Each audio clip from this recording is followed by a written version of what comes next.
Let me. All right, so here we are again. This is the Crushing Limits Unleashed podcast. We have a very special friend, my good friend, Dr. Chris Zaino. Welcome to the show. Hey, what's up, Chris? Hey, thanks for having me. Yeah, how's it going today, man? Good, good. Everything sounds good. We're ready? Oh yeah, we are. Good. Yeah, so it's been a minute since Yeah. since we chatted. Obviously, we're always staying in touch, but Mhm. what's new with you?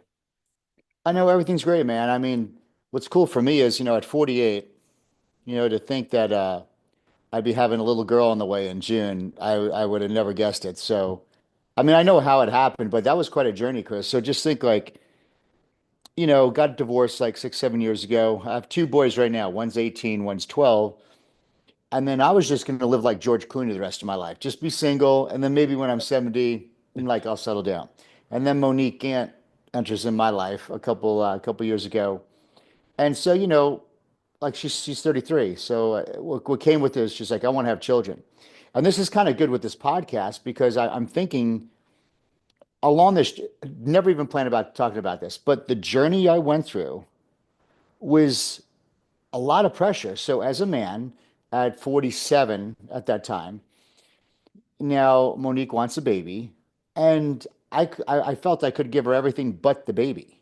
Mhm. Like, dude, I had a sperm count of 500,000. I didn't take it. Why would I need HCG? Like, I Yeah, wouldn't anything. I've been on, since 35. Yeah, I came off here and there, but it's like I had a sperm count of 500,000. And we're going to the fertility doctor. And now I could express this now afterwards because we know how the story ends. But it's like, dude, I had so much pressure on me. I'm like, am I not going to be able to get her pregnant? And I didn't even have enough motile sperm to even do IVF, let mhm. alone anything else. So I went to the fertility doctor, and they quoted the usual stuff like HEG, Clomid.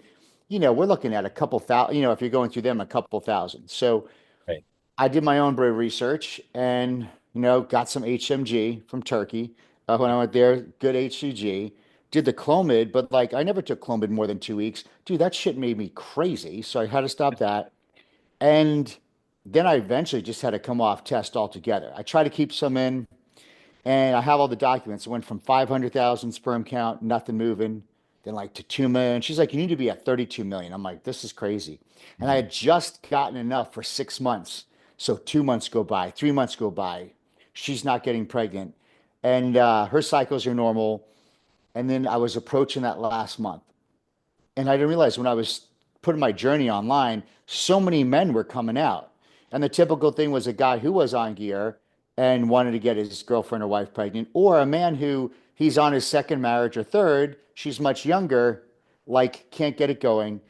So there's a lot of pressure. And then I think I had a month left. And I'm like, babe, I'm sorry. Like I can't, let's put some on ice. I was around 12 million at that point, getting it up there, but feeling horrible, Chris. Like mortal. I mean, I went to the gym, nothing happened. It was just like sucked. And we put like 6 vials on ice just for maybe in the future, IUI or IVF. And sure enough, naturally, without any type of doctor supervision, like that last month, man, we got one through the hoops, and so she's due in June. So I'm totally a little girl, so I'm totally pumped. Wow, dude. Well, congratulations. That's Yeah, that's nothing short of incredible. but real quick, Chris, it's like guys that are watching right now, or women that are watching, like how much of this is a real issue? Because infertility for both men and female are through the roof today. Through I mean, whether who knows, the environment stuff, but like I did not know. And if you guys are watching this and you're struggling with this, because this is like I'm not saying she would have left me, but that was a big chance. That was a non-negotiable for her. So how many people that are watching this, they're facing or they have the pressure of that same thing? Because it was very scary, especially when it came to someone where, of course, she had the right to have a child. Here I have two. I didn't need him. I don't want any more. But I found out like if you guys are watching and you're struggling with that, or this is something that you don't want to talk to anyone about, like, all of us right here, we'd be more than happy to help you and connect you with the right places to get the right things without having to spend. It was $7,000 a month they wanted to charge me for the meds like HMG and stuff if to get through the doctor. And I'm like, screw that, dude. I'm gonna just get it, the way I got to get it. So if you Yeah. are struggling with that, I'd be more than happy to help. Yeah, that's incredible, man. Yeah. How did you deal with some of that? Obviously like the pressure, you felt like the hourglass is just going down, and obviously you don't want, the woman of your dreams to like walk out. How did Yeah. you deal with some of that? Dude, it was tough, man. And like I was kind of leaking in. Well, hey, babe, we'll give it a shot because there was nothing wrong with her. Like, Yeah. boom to the day, boom to the day. Like it was all me. So there's a lot of pressure, Chris. It was something that like you and I, and we could work hard to reach a goal, right? We could put sweat equity in and do it. But this was something where, like, I had screwed up my system in that area, reproductive system, for a long enough time where there may be not a chance. Because a lot of it, like when the sperm count was coming back, they weren't very motile. There was a lot of morphology on them. And so, I was looking, well, maybe IVF. But if you know anybody who's went through IVF, it becomes such a massive medical procedure. It's not fun. The woman's taking shots every day. It becomes this very stressful medical procedure that may or may not work 30, 50 grand at a time. So there was a lot of pressure, man. And I think I was getting to the point where, it's kind of like you always hear like when you say fuck it, like screw it, like I'm done. I got one more month. That's it. And if it happens, it happens. If not, like there's just nothing I could do. I was just kind of I wasn't positive mental attitude. I was a little defeated on it, but I was just doing my part. I was making sure those counts were going up, and I was to say I was relieved. It was a huge relief, man. But it's very scary and it's very stressful because here you could feel the tension between each other because it's like, all right, my period, like I'm ovulating, and you're going by. So all the fun is taken out of the process, and it adds to a lot of stress. And a lot of times when there's stress involved pregnancy doesn't happen either because if the female's stressed or the male's stressed, that also doesn't work too well with it as well. Yeah, it's almost like, when you were talking about that, it almost sounds like it's like this job or this Mhm. task. Like you said, it takes the fun out of it. Yeah. It's just almost like this do or die, like you have to get this task done. And, Yeah. the percentage of you getting the task done by going into it was obviously very low, like you said. So Yeah, it's, odds were against me for sure. yeah. So it's great to hear, man. That's Yeah, super yeah. exciting. So we're good. So what a way to start it off. But yeah, Yeah. I mean, there was a heck of a lot of pressure, and just like like if you watch this and you're a bodybuilder, like if you set your mind to a goal and you could do it. And the thing was here, but we were working on variables, and there was that thing in your head going, you know what? I robbed Peter to pay Paul for so many years. This chance may not be there. Yeah. Yeah. It's God bless crazy. us for sure. By the way, I mean, 48, dude, you're looking insane. Yeah, man. Awesome. Thank you. Yeah, age is nothing now. Look at all the athletes that are peaking in their 40s. Right. What Lee Haney retired at 33. Isn't that ridiculous when you think about that? Well, you think about how many more he might have won, and it's like, Yeah, geez, like, I guess we'll never know. you'll never know. So yeah, I think today with longevity, science, knowledge, and just even the biohacking today, longevity, it's not that we're necessarily living longer, but I see the quality of life and the youth and vitality is staying there longer. Mhm. When you look at, you ever see that picture like the Golden Girls at 40? They were like 40 years old in that, or 50. And now you look at like a Jennifer Lopez, or Demi Moore and her almost 60. Amazing. So I just think science, technology, health, a lot of people are staying away from the medical route of drugs and surgery and relying on medicine to keep them well. And they're looking at things at stem cells and hormones and all these things. I call it chemistry optimization. Mhm. Yeah, it is crazy when you see some of those pictures and you're like, how is that possible? How are they 50 or 60? Like, Yeah. And don't you, I believe is the way you take care of yourself in your 30s and 40s really determines how you look in your 50s or 60s. So, my heroes, Van Damme and Stallone, like, I mean, yeah, they look great for their age, but like they're in their mid 70s. They look really good. They're fantastic. But not only do they look good, notice that they don't act old. They're still creating, they're still acting. Stallone's my favorite. He writes, he acts, he directs, he yeah, paints, he builds. He's got a family of young girls. He started his kids later on. So it's like their mentality, their vitality, their drive, their clarity of focus. They're not head fogged. like you would think someone in their 70s or 60s would be. So we're starting to see cognitive function along with physical ability continue to stay relevant as we age. Yeah, absolutely. I'm guessing you've seen Tulsa King then. I love it. Yeah, yeah. Yeah. Just great. I mean, just you don't realize like, hey, this guy's so that's my standard. When you look when you see these Ironman races, you see a number that's circled on someone's calf, and that's their age. So you could think of a 70-year-old in a nursing home, or you could think about the guy running with the number 70 circled around his calf. So I really think moving forward, it's the standard we set for ourselves of what aging looks like.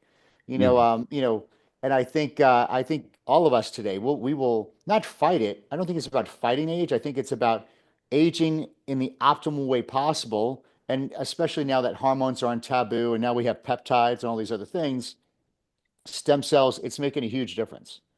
Yeah, absolutely. So for the viewers too, we've obviously talked over the years, but what got you started into fitness? Like what got you Yeah. started and maybe was there any idols or anyone you kind of looked up to that you're like, I want to be just like him? Yeah, yeah. I'm looking at the picture over here. It was my dad. I got pictures over here. So my dad was, here's another round. My dad was fairly old when he had me. So my dad had me at 47. And I never wanted to have kids older because like he looked like my granddad. He was Mhm. gray at 27, but my dad was built. He had a great build. And so I always wanted to look like my dad. So it wasn't Arnold or anything like that. It was my dad. So I was 12 years old, and like all New Yorkers, they go to Florida, when they get older. So we were moving from Yeah. New York to Florida, and I didn't want to go. My dad's like, "Hey, listen, this house you want to go to, I'll put a universal gym in there and you could start working out." So he got me like this Malibu Beach little universal gym. So, it had a chest press, leg extension, pull down, right? One stack on the back, a pec deck. On the side, it had a cable. So, I mean, it was awesome. Put it in the mirror. So I started training at 12 and I just want to look like my dad. And he says, like, do 3 sets of 20. And once I beat that stack, I was able to do the stack. He would not let me get more weights. He's like, nope, if you're going to do more weight, you just need to go to the gym now. And I responded pretty well. So at 13, I started getting that AC Slater look. I was kind of a chubby, husky kid because food was my comfort, growing up. My mom was always cooking. And so that was kind of my thing. I lost a lot of weight. I got down to like 98 pounds my freshman year in high school. And then the weights, when I started working out, it became the thing that got me attention and significance. And so I went all into that thing. And 17, I went to Florida State. I graduated a little early for my age, and I competed the first time at 17. Wow, that's cool, man. How did you do your first show then?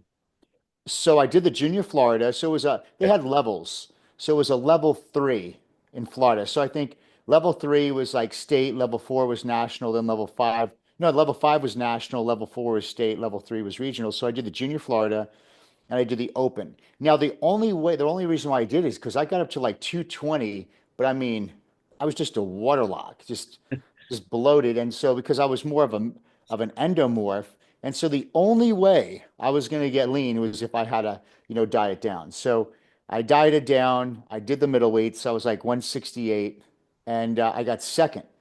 And that was great because at 8, I had just turned seven. I was 17, got second place, and I really enjoyed second place because I was almost there, so it kept me hungry. If I would have won my first show, that would have like given me a false delusion of success. So I got second place. That was really cool. Then the year after, I was 18. I got second place again at the Central Florida, and then 19, then 20. Then when I was 20, I did the Tampa Bay Classic and I got second again.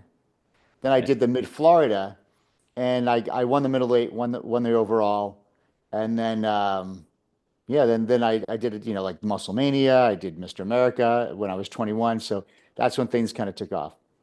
Yeah. Real quick, did your dad compete or did he just lift? No, my dad, he was born in like the 20s, man, right? So he just lifted and did that dynamic tension, all the Charles Atlas stuff. And they Yeah. would go to the park and do like the human flags and hold someone up. So he had that real kind of maybe 167, but like lean, and he was in the Air Force, push-ups, stuff like that. So they didn't know much, man. They ate salami sandwiches. Like there was no kind of like no science or what to do, just training. And just he had a good, real thick rib cage. Like when you see these guys, they do the like massive rib cage, like a Yeah. barrel. And so that was just, I wanted to be like my dad. And that was that, growing up in the 70s, 80s, 90s, you had He-Man and G.I. Joe, like all the action figures were jacked. Okay. So then you had Stallone and Arnold. Like, so growing up, the image then was a man was like superhero, Superman. Everybody was big, ripped, and jacked. And that's what I wanted to be. And I think for that really shy kid on the inside, that was my kind of alter ego to get significance and be noticed. Okay. Yeah. Now, at what point, you said you won the middleweight class. Yeah.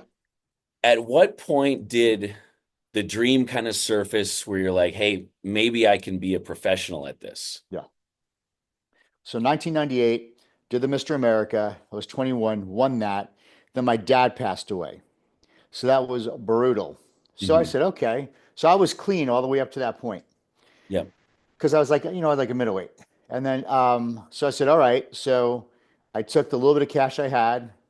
I went to one, kind of a known trainer that in Florida. I gave him the cash. I'm like, let's do the Southeastern USA. It was a national qualifier. Hmm. You know, I'll do whatever gear that needs to be done. Let's do the nationals and let's go for pro. And I'm thinking, well, if I was a middleweight clean, I'm going to come in like light heavyweight.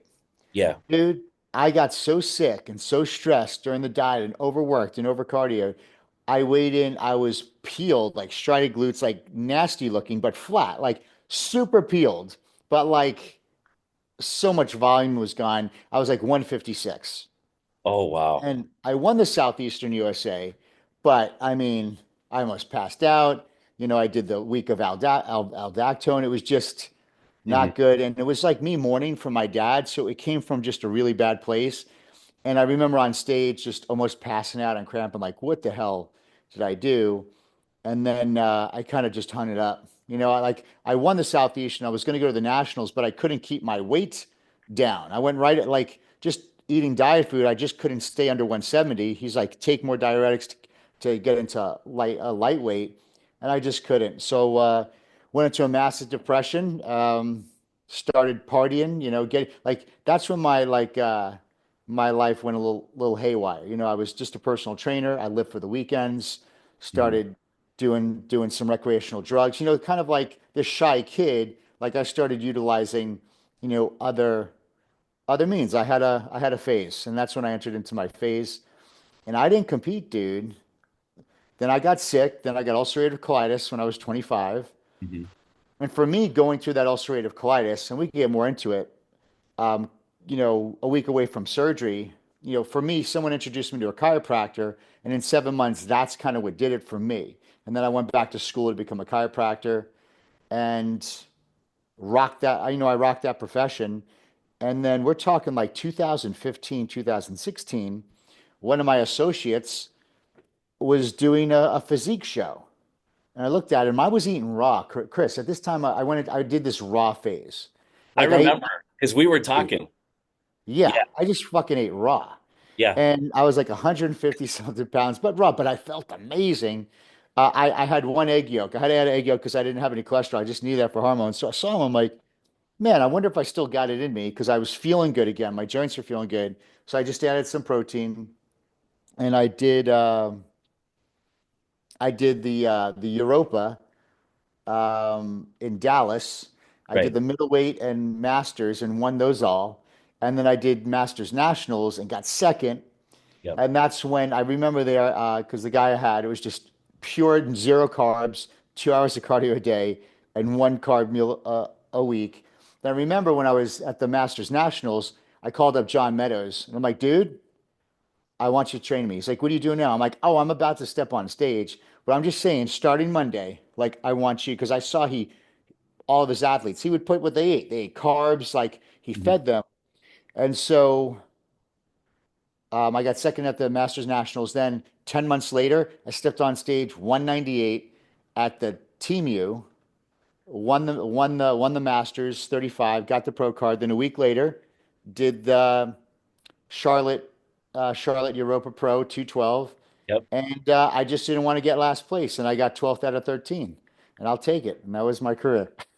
I remember that. That was so awesome. I was like a spectator on stage. It was awesome. Yeah. Like I could care less. I was like, I was in shape. The guy who got 13th place was like 52. So I was like, Oh, wow. that was the gift. He looked good. Now we're gonna circle back to that Yeah. before we circle back, and maybe your recollection is better than mine. Yeah. I told the story the other day because I told a friend that I was having you on the pod. So I got diagnosed with, severe ulcerative colitis in 2013. And while I was in the hospital, I'm just like, I don't even know what I'm going to do because I had never faced any type of adversity up until that point. So I'm in the hospital, just at the lowest point of my life, and I'm like researching bodybuilders with colitis. And your name had popped up. And then I saw a picture. This was obviously pre-colitis. And I'm like, damn, this guy looks pretty good. Like just a really clean look, just a phenomenal build. I'm like, that's amazing. And then I had kept searching around, and I know I had messaged you at that point. I had emailed you, but I had searched around, and then I saw like your current pictures, like, you know, as a chiropractor and everything, and like you had lost a huge majority of. And I was like, oh man, like you could tell like you were sick, you were either out of the sport or downsized. And I remember reaching out to you and kind of explaining the situation, my situation. You gave me all the advice. And then, we had touched base, back and forth, of course. And then I remember when I was making my comeback, you had messaged me and said, like, I've been watching you like from afar, and I got motivated to go back after it. And I was like, dude, hell yeah. Like you Yeah. totally should. And Well, then of let's course go. shortly after, it was like within that year or the next year you had won your pro card. So it Yeah, was dude, and you came close. I remember it was like, dude, how many attempts did you take? 16. I knew it was a lot. I was like, well, come on, man, just keep. I mean, you're putting this much work now. Just keep on hopping on show and show. Yeah, man, that was. I mean, Yeah, talk about resilience. thank you. Yes, it was cool, man. It's just kind of cool because like at that's how I know you is like I Yeah. had gotten diagnosed, I reached out to you, thankfully you replied back, we talked about it, and then it's like here we are today. Yeah, it was a blessing, man. I'm so glad I went through it because it changed my life in a way that I never would have done it on my own. Like I never would have been a chiropractor. I never like my whole entire future in life changed from like the shittiest part of my life. And it just because it was like just life at one time it just rocked me. It was like a cosmic wake, like a cosmic alarm clock went off and my life was forced to go on such a different hero's journey and the amount of people we helped and the practice that was built and just the era that we live with that. But the cool thing about bodybuilding was to get back. See, I always had like this unfinished business, you Hmm. know?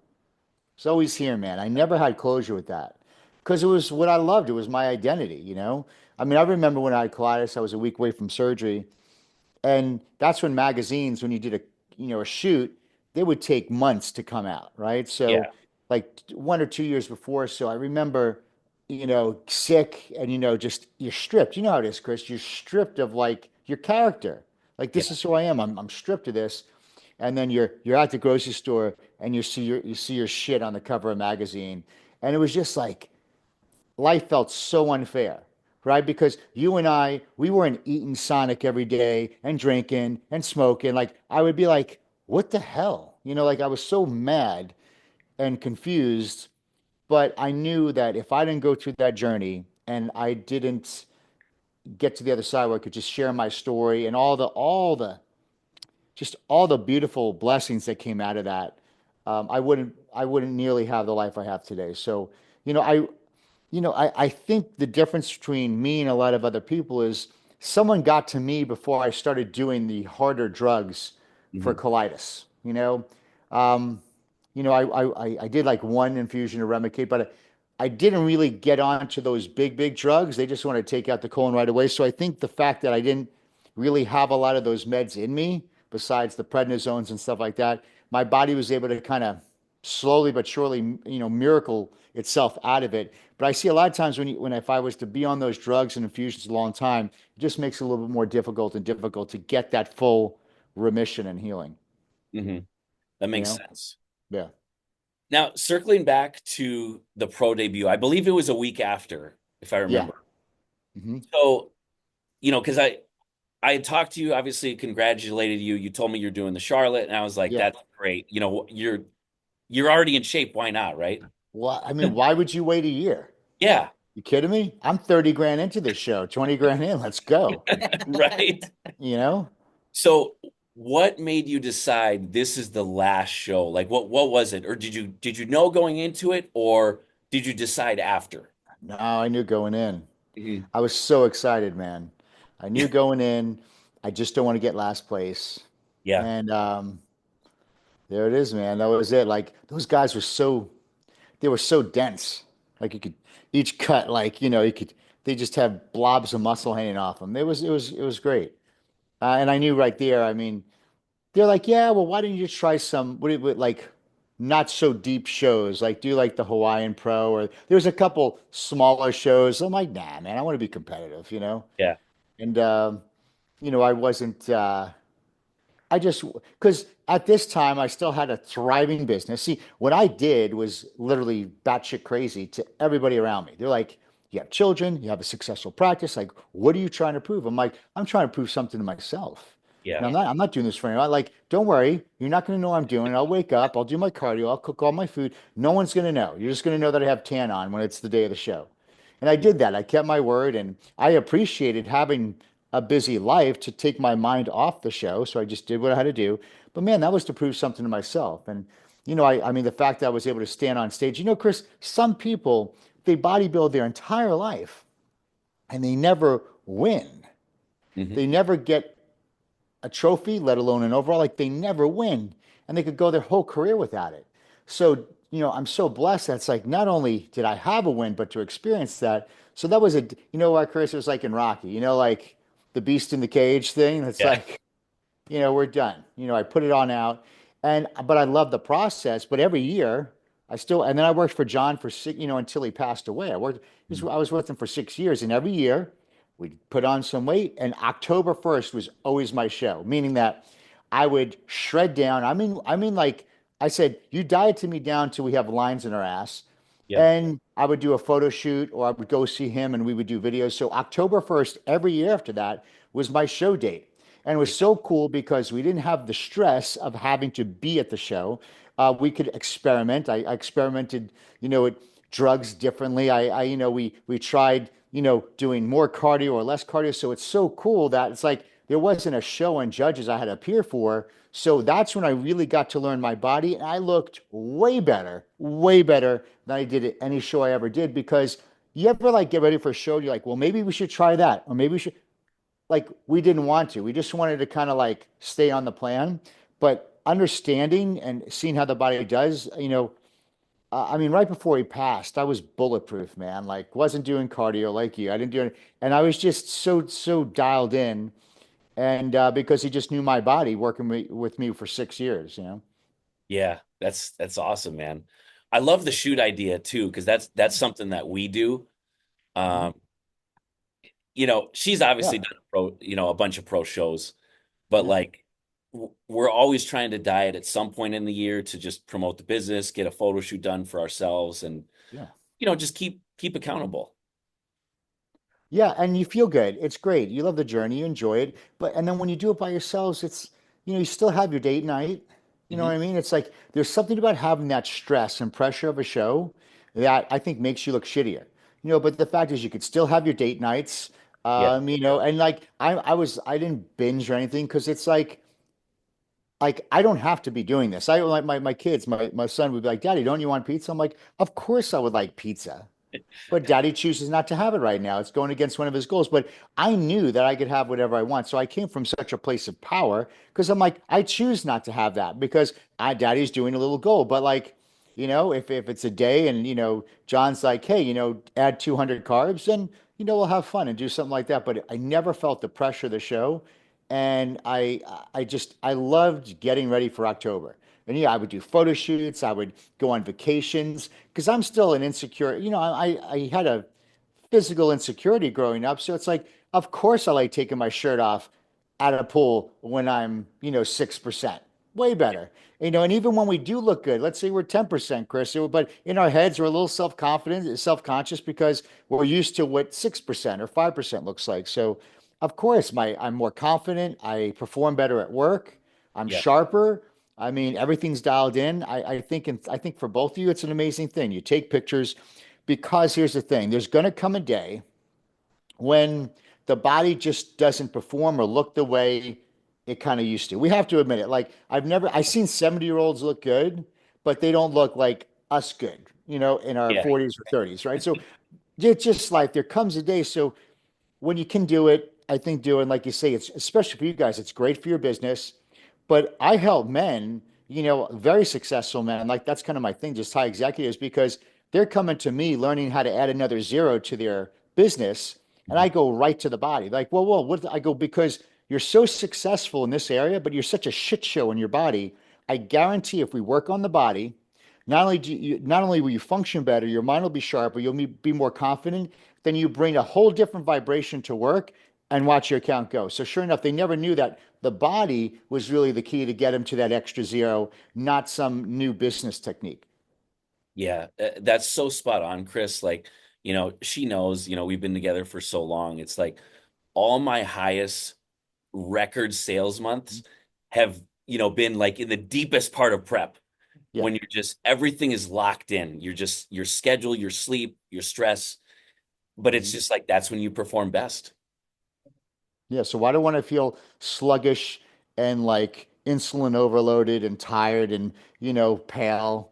Of course, like and the thing is, even though everybody thinks you look good, it's like you do it for you. Like what makes you feel best?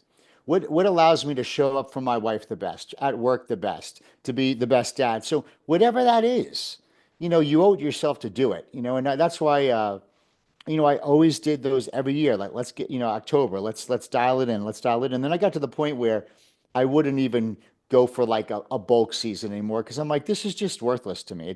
I feel like shit, and let's dial it in where we're still able to grow, look good, and just be about 6 weeks away from hitting it. Yeah. Yeah, I like that approach for sure, man. It's just after a while pushing the food, especially like for you and I, it gets exhausting, you Yeah, know. I get weaker. I don't know about you, but like when I'm putting on a lot of size, like my lifts, they don't get stronger. Around that, like, how about you? Like around 6, 8 weeks out, I'm my strongest. I Hmm. look good. I'm full. I'm not too depleted, right? There's just a sweet spot. And I really think it has to do, just with having a little bit lower body fat, your body's just able to assimilate more food. I mean, you could eat 1,000 carbs at that rate. But, when you're heavy or a little bit high body fat, your body just, things stick to you. Yeah. Yeah, it's you can tell just from just the way your back feels, your joints, your feet Mhm. even. So I agree 100%. Yeah, that's a big hack, Chris. Like, so I wanted to let both of you guys know. I want to just pour into you, saying that the key to some of the 100 millionaire guys I work with, because they're great in business, but their relationship is shit. You know, he's cheating on his wife, she's cheating on him, bullshit going on, or they haven't had sex in 3 or 4 months. Hmm. His body is absolute horrible, just disgusting. They're very one-dimensional people. And when you realize the key to it, I look at like I do four things. There's body first, being, purpose, spiritual walk, balance, the relationship with your wife and your kids, and then business. Hmm. And and the key to these guys, once they get locked on and understand how important the body is to changing everything, because they feel good again, they feel sexy, they're more sexual towards their wife, they're more present at home. Like when someone's a one-dimensional person, they live a life of despair. But when you help someone physically and with their health, every single one of the areas will improve. Their kids look up to them. their wife or spouse is, of course, more attractive because they feel more attractive. Mhm. And it's such a key, when you have clients going to you, it's just not about losing weight or getting leaner. Like you're changing the entire vibration of that human. Um, like when they walk into a room, they're more attractive because they feel more attractive. I had a gentleman, he spent a shit ton on suits, like a lot of money, like stupid. Yeah. 10 grand and stupid shit like that. He's like, it's amazing. Everybody's complimenting me on my suits. I had them for like 6, 7 years. And I'm like, because they're complimenting the man in the suit, not the suit. Because all of a sudden people like his suits. No, it's the essence you bring. Like we said, when you're leaner, you feel better, your mind's more clear, you're more confident. Like that shit spills over. And it's really the game changer in anything you do. So if someone's watching this and you want that raise, you want a better job or a better opportunity or better relationships, you work on you first and get that, you become proud of yourself, have more confidence in yourself, and you'll watch all those areas. Like you said, you'll close better, you'll be a better salesperson, you'll be a better husband, you'll be a better boyfriend. Like all these things happen, but so many people never look to the body. They're looking for that to lose a couple pounds, not realizing that that is such a key to changing every single area of their life. Yeah. I love that. We're always, we coach on the same wavelength where, like once we reach that goal or we're close to it, whether we're a week out for a show or maybe a client has just won their first show, an overall title, I'm always congratulating them, but more so I'm recognizing the mental changes, like you were saying. I think that's always my favorite part of someone who comes to us for their first prep. My favorite part is like the glow up. Like when you Mhm. watch the person transform and their confidence just skyrocket and they become almost a different human being Mhm. in And a it was good way. always there. Yeah. Yeah. So cool. That's transforming people. Like I know it's, for we got to show the pre and post pictures of people are looking at the body. But Yeah. man, if you know what it does to their lives, like you allow the true version of themselves to kind of peek out for the first time, so important. I mean, it's really just a beautiful thing. And Mhm. Yeah. everybody knows that. Like people get pissed off because they wish they were there. Like that's where you have the haters and that stuff. But when someone could like be proud of themselves, reach a goal, get healthy, feel good when they put on the dress, when they don't shower with the lights off anymore, and they feel sexy, they feel attractive. And you know what? Like that is, there's nothing, you can't put a price on that.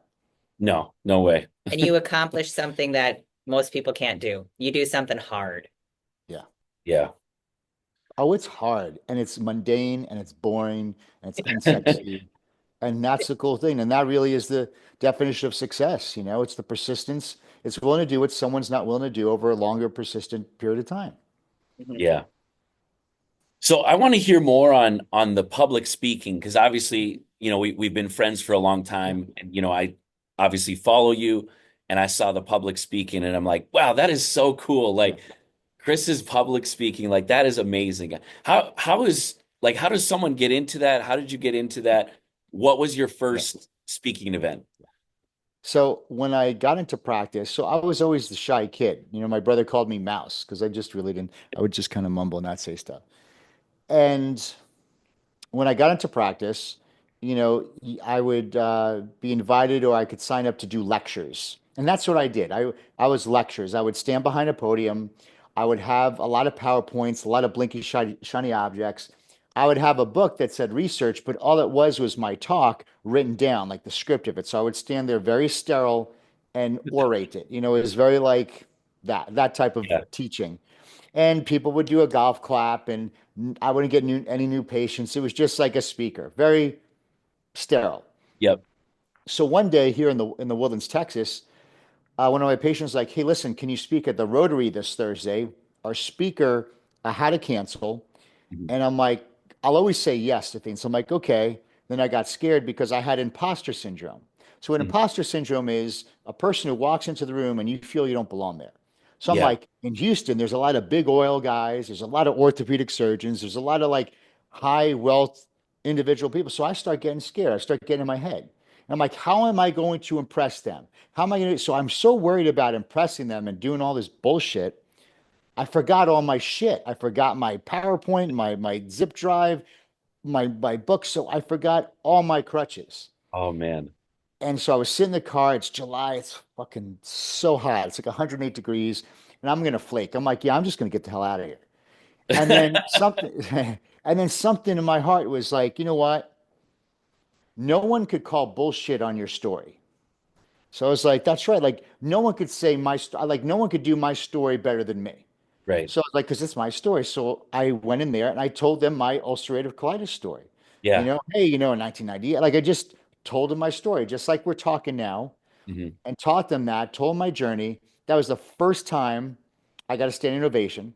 And it was the Wow. first time people came up to me and said, listen, I'll pay for my appointment now just so I could get a spot. So it was like prepaid appointments. I Yeah. walked out of there and I realized like that was like kind of like, God puts you in circumstances, and how you react or how you respond in the moment determines can open up the doors to a new you or it could keep you down. So I realized like that used to be my thing. I go, no one could bullshit me on my story. No one could say, hey, that's bullshit. But like, well, it's my story. Yeah. So I started doing my story and I started like inviting people to dinners at like Macaroni Grill or Carrabba's and stuff.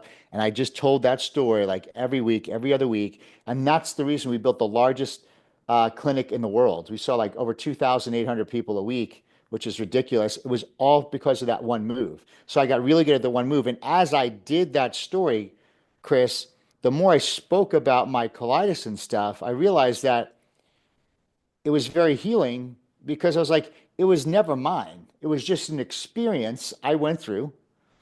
And that experience I went through allowed me to help just so many more people. So it was a lot of healing for me inside. All that when I was angry and why this happened to me and this and that. Like I realized as I spoke it into the light, it was also healing. So not only was I telling my story and teaching people through story versus just lecturing them, but at the same time, like I forgave that period of my life, so to speak. Like I gave myself a little bit of grace. I was like, hey, if you didn't go through that, you wouldn't have your kids today. You wouldn't be in front of these people today. So it just brought such a, a moment of gratitude and looking at some probably one of the toughest parts of your life as one of the greatest blessings. And so, because I grew such a large chiropractic practice, and then you got urban legends and stuff like that. So then I got asked to speak and for like alternative medicine or wellness conventions, and then I started branching out because they would hear me speak, and I would start speaking at different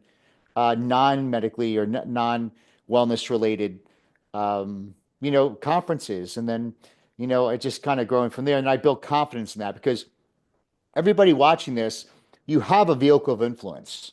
So for some of you, you're good one to one, like knee to knee. I was good one to many. So you have to find your vehicle of influence and how you act. So some people are great on podcasts Hmm. or audio.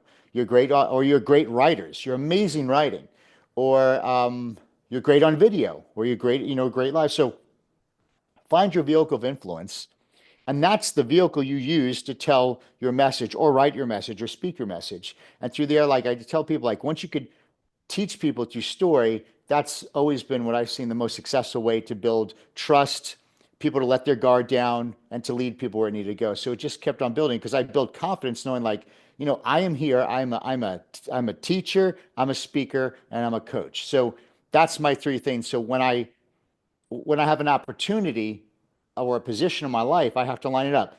Do I get to teach, speak, or coach? If I don't, then I don't choose it. So I try to just stay in my lane.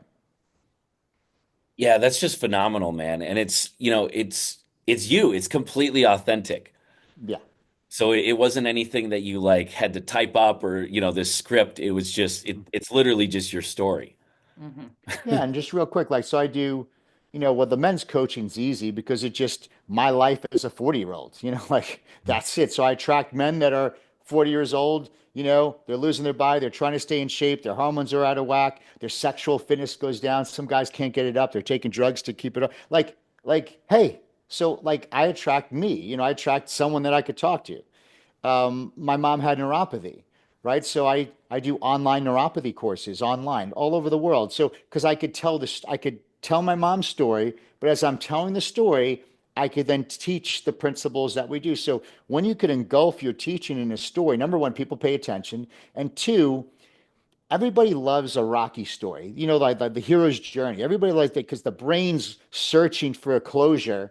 So it's a great way to kind of be able to present whatever you do with story. And anytime you feel like you're losing someone, you just go right into story and it kind of refreshes the brain. It keeps you interested. Hmm. Yeah, that makes sense, man. Now, let me ask you just, for the viewers, you focus on the 40-year-olds, the Mhm. successful entrepreneurs. Are you going to take someone that's say 25, like, or is that someone that where you're just like, this is maybe not my field? If I had a wealthy 25-year-old, and I don't mean wealthy, like just like, they're good. You need to be good in the business because, you know, here's the thing. When someone's used to winning, they're a little bit easier to coach. You follow? If I find a man that's sexless and is having money problems, those two things, sexless, like hasn't slept with his wife in months, and he's in poverty, he's struggling for money. Here's the thing. I love them. They can watch all my content. However, when you're in such a mode of survival and scarcity, you can't get through to them. You follow what I'm saying? Have you ever been scared and in survival mode? Like you can't get through to that person. It's something where like once they have like, even working with people, if they know if you don't have the stress of poverty, hey, we're making it. I'm doing good. I could do better. And you have that relationship going a little, that they're the two elements that I know I could really get through to a man and start having them build purpose. So yeah, I mean, it just that 40-year-old kind of went through success. They might through a midlife crisis. They might have made a bunch of stupid decisions and lost half their money. There's guilt and shame. There's the feeling of my best days are behind me. I peaked like a boxer. That's the man right there. The hormones are going down. They just don't have it anymore. They're starting to lose confidence. And so that's where I come in and I work best with that. Hmm. Okay. What would you do in a scenario where, you kind of touched on it, where someone has been extremely successful, say they're 45, they used to have multiple businesses, maybe they've hit, multimillionaire status and something happens. Maybe it's a divorce, maybe, you know, the pandemic happens and now their business is closed and now they're having trouble finding that job that is 100 grand, which to them is like that's not even a starting point for them. How are you going to help someone build when they were like at the top Mhm. and now they're at ground zero? We got to start from scratch, man. We go back to the core things. Okay, we got to get you back to your sole purpose because what happens, they start to lose confidence in themselves. Even though they have a great scorecard, Hmm. right, of their life, when a man loses his confidence and he gets guilt and shame, confidence, guilt, and shame, it destroys them. There's two things that happen to a man or a female, but I work with men, so and you can understand it. No one ever told us that when we have a goal and we reach that goal, that goal becomes the new pit, meaning like we're in the pit, we go for the peak. That's the goal. We reach the goal. No one ever told us that when we reach our goal, that goal becomes normal, then we become numb, and then we start to sedate. We Hmm. start to get bored. We start to do stupid shit. So a lot of times, yeah, like, that's why they've lost everything because you get to a point of success, then instead of totally progressing to a new level of evolution and expanding, we stay comfortable because things are great. We get normal, we get numb, and then we sedate, or we cause problems, or we sabotage, or I start looking outside my lane. I invest in this or I do this and I start blowing deals. All of a sudden, I lose half my income because I lost my purpose. So it's about getting them back to purpose. So what can we control? We can control the body, right? We get that going. That gets their brain firing again. And then we start restoring relationships. So we build them from the ground up and then we start building purpose again. Like in mid 40s, there could be a new purpose going on. My purpose as a chiropractor, that cloud moved probably 7 years before I got out of it, or I moved on. So I stayed in something that because it was comfortable, yet I was grieving my potential, and I would self-sabotage and not knowingly self-sabotaging just to like kind of kick me out to go where I really wanted to go is to really pursue a new purpose again. So just working with them, getting them clear, kind of doing an internal cleaning, but it goes back to those things. Okay, reset. Body, you got to get your body going. How's your spiritual journey, your soul purpose? How are your relationships? So who do we have to mend? And then we could start working. They have the experience of business. We could do it all over again, but chances are, they're ready for something new. It's like, hey, if I gave you $100 million, Chris, what would you do? Well, shit, I would do this, this, and this. Okay, great, let's do it. And they say this, well, I don't know how to do it. Well, you don't, of course you don't know how to do it because you would have done it. So don't worry about the how. We just need to do what. And we start rebuilding that man's self-esteem and self-image. Once a man loses that mojo or that self-esteem, if they don't have someone there like a coach to pick them up and just point them in the right direction, they will continue down spiral for sure. Hmm. And Yeah, what's it's sedation? What's sedation, Chris, right? So they go to what? They cheat on their spouse, they go to porn, they go into drugs, they go into drinking, they go into food, they go into gambling, or like me, I went into physical fitness. What do you mhm. think? So that's why did I want to turn pro? Why did I start working out again? Because I had a successful business, but I was bored. I had a blah relationship. We were roommates. I checked off all the boxes. I wasn't growing. I wasn't growing. So success is different. Success is when you're growing. So I needed to grow. So I wasn't going to cheat on my wife at the time. I wasn't going to do drugs and alcohol. So what I did is I'm going to go compete. I could grow my muscle. I could go win a show. So that became a driver. And it put me in that zone of like pursuing something, being hungry again. And that's what men do. But unfortunately, they put their efforts in some really bad directions to sedate. Yeah, that makes sense. Yeah. Speaking a little bit about relationships, Mhm. what would you say are, maybe let's say the top two pitfalls when it's a relationship? Mhm. Let's not say like a new relationship. Let's say, kind of an established Mhm. relationship. What are some of the pitfalls that, Yeah. men or women are doing that you So the see? se the secret to all this is what you and all of us, all three of us right now lived with bodybuilding. So like when you're getting ready for a show, uh, you know, how often do you have to hit your meals? Just a couple times a week or what? Every week, right? Yeah. You do the same thing every day. And what happens? Success, right? Yep. So when you're married for 7, 8, 9 years, you start to do this slowly, start to drift away. So one of the things, it's simple. What if every day you just wrote your spouse a note showing that you love her, you appreciate and you honor her, but something really sincere.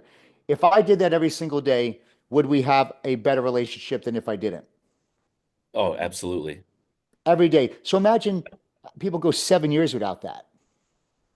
So it's like, missing 7 years of good meals versus 7 years. So people think it's this big thing. No, the blow up happened over 7 years. Hmm. And so you find yourself totally apart. It's always courting your spouse. I loved the relationship. You ever hear of Goldie Hawn and Kurt Russell, right? So they've been together like 50 years, but they never got married. And they say, why didn't you get married? He's like, because every day we wake up knowing that she has a choice to be with me or somebody else. And so every day, I make sure I'm always courting her and I'm always making sure that I'm the reason why she's here and she's the reason why I'm here. How cool is that? So they position themselves to always court each other like it was the first year they were together. Hmm. So you always hear, well, you stopped doing what got you there. Well, I know it gets mundane, but let me tell you, sometimes I come home and I have that whiteboard I write Monique a note on, and I'll stare at that shit for 5 minutes. Just like things are hard, but it's like, man, I'm not creative. And it's just like, but I'm not going to leave this board until I could write something that's not generic, that when she wakes up, she knows she's loved, she's honored, and she's appreciated. If that way, like she'll always know, and she does the same for me, Hmm. in her way. And then we have those date nights, and we have those date vacations, and we do fun nights here and there. Now that she's pregnant, we still do that. So it's like it's such a simple thing, but sometimes when people are there's so many paper cuts in the relationship, and they're like fuck you and fuck you. It's tough to write them a note. And a lot of men I work with, they said, I texted my wife something. She didn't text me back. I'm like, yeah, no shit, dude. She thinks you're crazy. 3 weeks later, she finally texted me back, right? Because she knows she thought you were full of shit. Because a lot of guys just like dieting, right? They start it and they stop, or they train it and they stop. But in the beginning, it's going to feel horrible because as a man, he's going to reach out to his wife, but she's so hurt and so locked up, she won't believe him. She doesn't trust him. And I said, keep on writing every single day. But she's not writing me back. I'm not going to listen, put your ego aside. love her, appreciate, honor her. And you know what? Sometimes a month goes by, 2 months go by, and then, that text comes back or that note comes back. And it's a slow, and, it slowly comes back. They start courting themselves. So just like training, man, a simple thing is writing a note, or like for Monique, if I write her a note and I make her a coffee in the morning, simple to do, easy to do, but also like how many people really do it? Mhm. Yeah, especially too, I mean, Yeah. just with that everyone's busy lifestyle, it just gets kind of put aside. Mhm. And when you're married, you get used to it. Like that's the thing. Like, oh, I could get away with it. She loves me, Hmm. and that's the biggest lie. Is like, well, my family will put up with me. They'll tolerate me. So I give the best to everybody around me. I give the best at work. I give the best to my clients. And I come home and I know my kids and wife. They'll put up with me. They'll let me slide. Where it should be the opposite. Yeah. Yeah, Simple to that's do, right, Chris? I mean, like, hey, I want you to write a note of love, honor, appreciation, a text of it, whatever you got to do to your spouse every day. And then I have them pick another person. So if there's an estranged kid, if there's an aunt, if there's a relationship, let's say, Chris, you and I would, I want to mend our relationship. I would reach out to you as well. So like I go, do it for your spouse and one other person that you want to. I go, but they're going to think you're crazy. They're going to think you're nuts, Mhm. and give it time, but they'll respond back. Yeah, that's interesting too, like on reaching out to Yeah. someone that you want to mend the relationship to.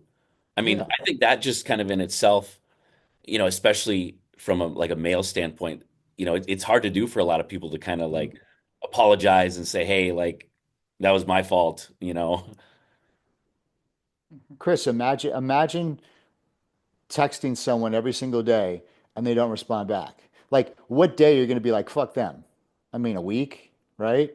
Yeah, maybe a few So, days. It's but it's all here. But that's you're texting them for you, not them.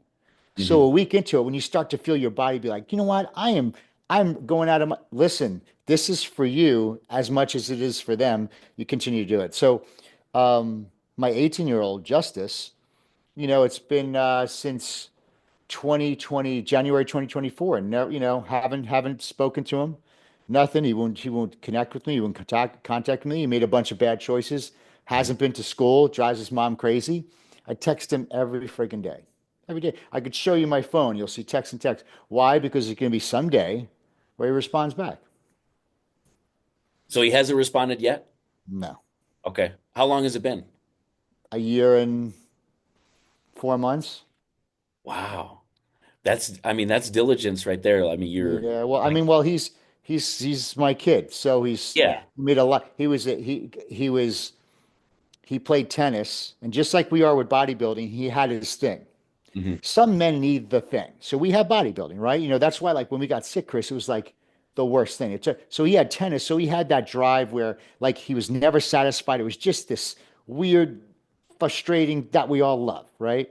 Then he stopped that and he got in high school. He got bored of it, and then he just stopped going to school, hanging out with the wrong kids, started drinking, started fucking, just sleeping around with girls, giving his mom a hard time, wouldn't listen to me, and then like just disregards everything, making poor choices. But I'm always there, I always love him. So what are you gonna do? So yeah, so in life, when you have situations like so a lot of times when I coach people, like I'm going through the same shit as well. But I know my younger son's great. He's so happy to be a big brother. But the reason why I do is I know someday that phone will ding and it'll be him. And it's probably not going to be in the best situation, right? Because either prison or military is going to be the thing that kind of change where he's at right now. But hey, that day will come. And that's part of the story, Chris.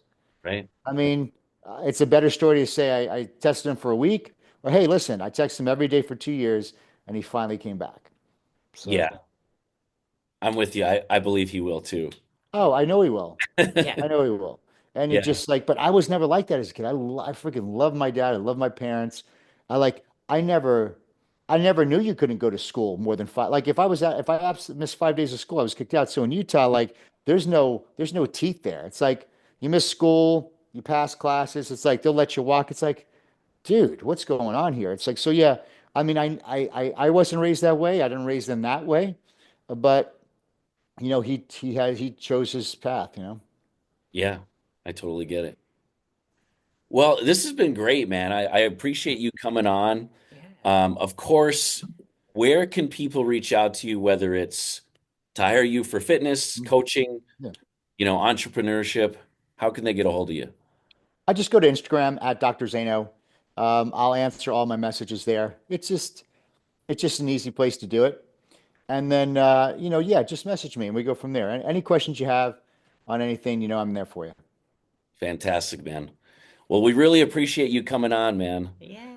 Oh yeah, it was great. I mean, I was so excited when you invited me, and like, I'd love to do this again. I mean, Oh yeah, again, we've known each other for a long time. I got to see the journey of you guys as a couple together, and you're like a movie, man. It was a great thing to witness, and I think in a day of such social media, people are craving for human connection. And just to be able to have something like this and connect on real terms and real talk and being real people going through real things, I mean, I think that's what's the most beneficial thing of all. In a very fake, outward performing kind of society now with social media, like just to have things like this where people could just talk and be real and share their triumphs and their struggles, I think it's a wonderful thing.